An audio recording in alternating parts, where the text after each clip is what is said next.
I've gotten a ton of feedback lately from women in our community who say that the biggest thing standing in their way of making the impact they really know they're meant to make is imposter syndrome.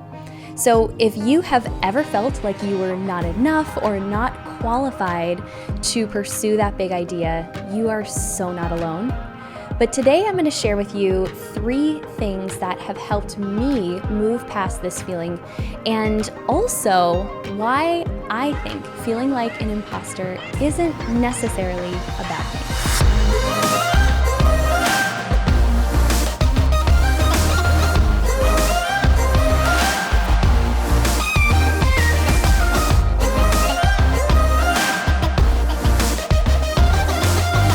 Thank you so much for hanging out with me today. I am excited to dig into this topic because I've gotten a lot of feedback lately from those of you in our community, especially those of you who are on our text mentorship list, where you can text me, and every week I send 1 to 2 business or mindset tips to your phone, and it is really my number. If you reply back, I will reply to you. But when I ask this group of women and just even those of you who are connected with us on social media, what you are really struggling with right now, there is a huge consensus, and I think this is always the case. I really think this is one of the biggest ways we get in our own way.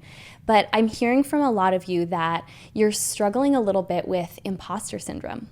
And I want you to know, first and foremost, that it's completely normal to feel this way. In fact, I don't even think this is a bad thing. But today I wanted to break down for you 3 ways, and when I look back at my own journey, like how I have been able to move through those feelings of imposter syndrome when they really felt like real. When it really felt like, okay, I don't know if I'm qualified to do this. Who am I to be, pursuing this big of an idea? Maybe I should scale back. Maybe I'm not ready. And if you have ever felt that way, or if you're really in it right now, the first thing I want you to know is that you are so not alone. But before we talk about how to move through some of these feelings, I want to talk to you about what imposter syndrome really is. So if you're not even familiar with this term, by imposter syndrome, I really just mean that feeling of, who am I to be doing this? Maybe you have such a big dream that it's kind of freaking you out a little bit. Maybe you are thinking so big and you have this vision for the impact you can make that seems bigger than you. And if you're dreaming big enough, it really should feel that way. So first and foremost, just know that imposter syndrome, that feeling of who am I to do this, is a sign that you're going in the right direction. And it's also a sign that you are thinking big enough. Because consider this, if you were already the person that could achieve that big idea, if you already had all the skills, the talents, the mindset in order to get that done, you would have that result. So because you're thinking forward into the future of something you want to create, and then the imposter syndrome kicks in the moment you realize, hold on, I'm not there yet. There's a gap between where I am now and where I want to go, which is natural. If you're going to grow, and that's really, like, spoiler alert, that's the whole point of going after big ideas, is the person you get to become in the process. If you are going after big ideas, you're thinking so far in the future that you aren't that person yet. So it's completely normal to feel that sense of what we might call imposter syndrome or not enough. And it's just a sign that you have some growth to do. And the way you grow is by leaning into these things that make you feel kind of like an imposter or make you feel like you're not enough. You don't wait until you feel like enough and then get going. So I really want you first and foremost to realize that I believe feeling like an imposter is a good thing. It's a sign that you're thinking big enough. It's a sign that you're dreaming and you're challenging yourself and putting a goal out there that's so big, you have no choice but to grow in the pursuit of it. And that is how big ideas come to life. That is exactly how we move the world forward, is by thinking and dreaming that big. So when you feel that gap between the person you are now and the person who you'll become in the process, just know that that feeling, that resistance in the middle, is a sign that you're going in the right direction. And as you move forward and as you do a couple of these things and surround yourself with a couple of the things I'm going to talk about, it gets a little easier. But I am here to tell you that while I've overcome the feelings of imposter syndrome around some of the things I've done thus far, right? I felt like an imposter before I wrote my first book or before I planned my first event, and I don't feel that sense of imposter syndrome anymore. Every time I go to do something new, I feel it again. And I'm here to tell you, I honestly believed at some point you just don't feel uncomfortable anymore. I honestly used to think that, there were people who were out there doing amazing things and they just don't get scared or they don't ever feel like an imposter. And I'm here to tell you that's so not true. If I've learned anything, it's that as I continue to grow, as I continue to go after bigger ideas, I actually start to feel even more like an imposter because I'm really now dreaming big. I know that when I have that feeling that I'm not enough, it's a sign that I'm going in the right direction and I'm thinking big enough. So just know, if you continue to raise the bar on yourself and your big ideas, you're always going to feel a little bit like an imposter. However, I do believe there are three antidotes, we'll call them, to really overcoming this feeling of imposter syndrome to the point where you can start to move in the direction of the big idea you're pursuing. So when I look back at my journey, and especially those early stages, I mentioned earlier, when I was writing my book, that was one of the things in my life that really had me confront feeling like an imposter. Because if you haven't heard the story before, when I made the commitment to write this book, the only evidence I had of how good of a writer I would be was this little blog. It was called Love Lindsay. And you might think, I had never heard of this, Lindsay. Where was this blog? And you're correct, because I never shared it with a soul. And in fact, I had the blog technically for about 3 years, and I published one article per year. I was so afraid to put myself out there. I was so afraid to risk criticism that I didn't even put it out there. I was so afraid to even put anything out there that someone could judge or that I might judge myself for, that I was paralyzed. So when I now took on this new goal a few years later of writing an entire book, it really brought all of that back to the surface. So first thing that really helped me to start moving through this feeling of imposter syndrome, and that I think you can apply to your life right now, is to have a community around you of other people who are on the same path. So whether that's someone who's also starting a business or also working on their personal development and their mindset, someone who knows what it feels like to be in your shoes and can remind you that yes, it's normal to feel the way you're feeling, can remind you why you started on the days that you want to quit, because you will. But for me, how this looked was, I've shared a little bit about this before. I was part of a writing program. And unfortunately, this program doesn't exist in this exact form anymore. But what happened was I joined this 16-week webinar series all about, helping entrepreneurs get their message out in the form of a book. So I was surrounded by other first-time authors, other entrepreneurs, people who weren't professional writers. And every week we would show up and we would work through whatever was coming up around us continuing to write. So we learned about publishing, we learned about, how to get our thoughts down on paper and organize it in the form of a book. And then this is something that was totally uncomfortable for me, especially as a type A perfectionist. We would actually have to show up and read 1,000 words of writing that we had written in front of everyone and get feedback. So imagine someone who was, afraid of being criticized, really feeling like I wasn't enough, I wasn't good enough to be writing this book. And then I had to show up and read this writing that I thought wasn't good enough in front of a group of my peers. But what I can honestly tell you is if it weren't for that group, and if it weren't for, and I'm going to talk about this next, the accountability to have to show up every single week and keep moving forward toward my goal, I never would have finished.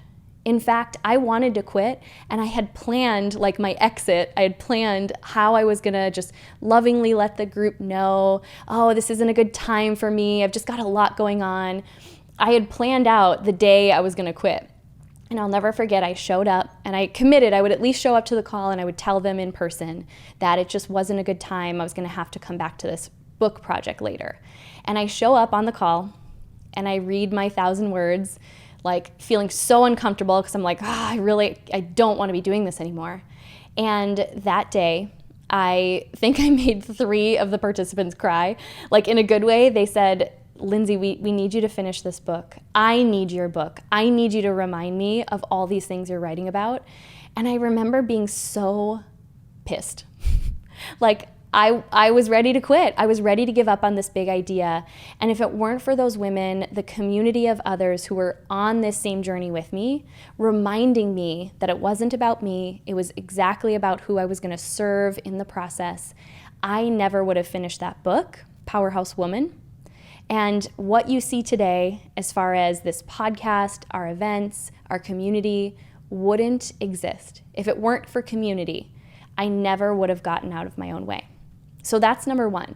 Do you have a community around you of other people who are on the same journey, who can be strong for you in the moments when you feel weak and remind you why you started and inspire you to think even bigger? If you don't, obviously the Powerhouse Women community is a great place for you to plug in and meet those kind of women. But I want to talk about this second one because, again, I've shared this before, but we're going to talk about it in relation to overcoming imposter syndrome. It's to have accountability. So when you're pushing past where you've gone before and how comfortable you've been willing to, or uncomfortable you've been willing to get, I guess is a better way to say it, you need massive accountability because it's not comfortable and it's not cute. When you're on a growth journey, it's not cute, right? You want to cry, you want to scream some days, you want to quit, you want to give up. And for me, at least, nothing holds me accountable more than when I'm invested financially. That's not the only way to create accountability. This is a part where you just have to know yourself well enough to know what is your MO when you want to quit and you want to give up. For me, I can come up with a lot of logical reasons why I should, but the one thing that I won't quit on is if I know I've invested money, I am not gonna waste that money. I don't know if it's like growing up with a mom who is really frugal or what it is, but that is the one thing that if I invest the money, I'm all in. And I think the saying is like when you pay attention. So this writing group I was a part of, I invested at that time the most I'd ever invested in myself. I think it was like $2,000 for this 16-week program. And in the moments I wanted to quit, either someone would remind me why I started, or I would think about having to have that conversation with my husband, who is so supportive, and say like, yeah, you know that money I invested in the program to write the book, yeah, I'm just not gonna finish that. Now, he probably wouldn't have even been that upset, but I was not willing to have that conversation because I think deep down I knew that the reason I wasn't finishing was because I was getting uncomfortable. And the reason I wanted to quit was because I was bumping up against the point where I started to feel like a total imposter. So those two combined, having the accountability, having the community, literally changed everything, because I never would have completed that program. And so knowing that, now I know that in my business, if I am seriously committed to growth, I have to put myself in a position where I'm held accountable. It's why I talk about always having a mentor. I'm always investing in either being in a mastermind program, having a mentor, someone who's going to hold me accountable. And really, it's just me putting the money, investing the money in my big idea and investing in the woman I want to be a year from now that actually holds me accountable. It's actually not anyone else's job to do that, but by putting the money on the line, it automatically, for me, holds me accountable. Now, some other ways you can create accountability if you're not in a position to invest financially in a coach or a mentor, even just things like making a public declaration, saying, hey, I'm gonna post my new blog on this website on Friday. You can message me if you don't see it, right? Putting something out there publicly and letting people know what to expect from you. For some, that creates a high level of accountability. And then for me, another thing is when I'm creating programs or things like that, I will set a start date. Or if I'm hosting an event and I really have this vision to host the event, set the date. Start selling tickets. The moment you know that people are relying on you to deliver, let me tell you, that gets you out of your own way really quickly, because especially if they've started to pay you for that experience, you have to create it. You have no choice, right? What are you going to go back to them and say, I just didn't feel like it? So those are some other ways you can create a high level of accountability for yourself. But truly for me, and this is where you just have to know yourself and know where you take yourself out of the game. Unless I am invested financially, it doesn't create the same level of accountability as when I am. And then the third thing that really has helped me to overcome those times when I feel like a total imposter, and this is the more obvious one, it's action, right? Your big ideas won't serve anyone until they're put into action. But I do believe that if you have the first two, the community, the accountability, then the action piece comes next. It's the natural fallout of creating a system around you that doesn't allow you to fail, doesn't allow you to give up on yourself. And then when I talk about action, it really is just putting one foot in front of the other. Doing one small thing every day, focusing on helping one person every day, doing that next little thing you can see to do to bring your big vision to life.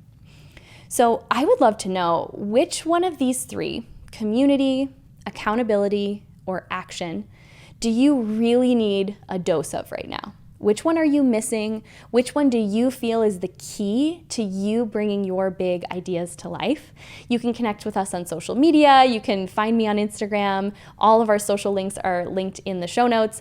You can also text me. So if you're not already on our text mentorship list, the one I mentioned where I'll send a business or mindset tip 1 to 2 times a week, the details for this are in the show notes as well. But all you need to do is text the word mentor to this number. It's 602-536-7829, and you're automatically signed up to get those updates. But one of the things that I really know is there are some of you who are ready. You're ready to take on this level of accountability. You're ready for the community, that next level group of humans who are going to hold you accountable. So if that's you, and if something in your gut was stirring this whole time, feeling like, man, she is calling me out, then I want you to check out our new 12-week mentorship program, 6-Figure School. So what we're doing, I literally created the program that I wished existed. After having friends and people in our community ask me for recommendations for that early stages mentorship. You know, we offer a mastermind for women who are a little further along, but we never had something for that person who either just had the seed of an idea or the start of a business, and they really needed that step-by-step plan combined with the most incredibly supportive community in order to get them past where they would normally take themselves out. So we created the exact program that I was looking for years. And maybe that's the truth about your big idea too. Sometimes if you can't find the thing you're looking for, it means you're meant to create it.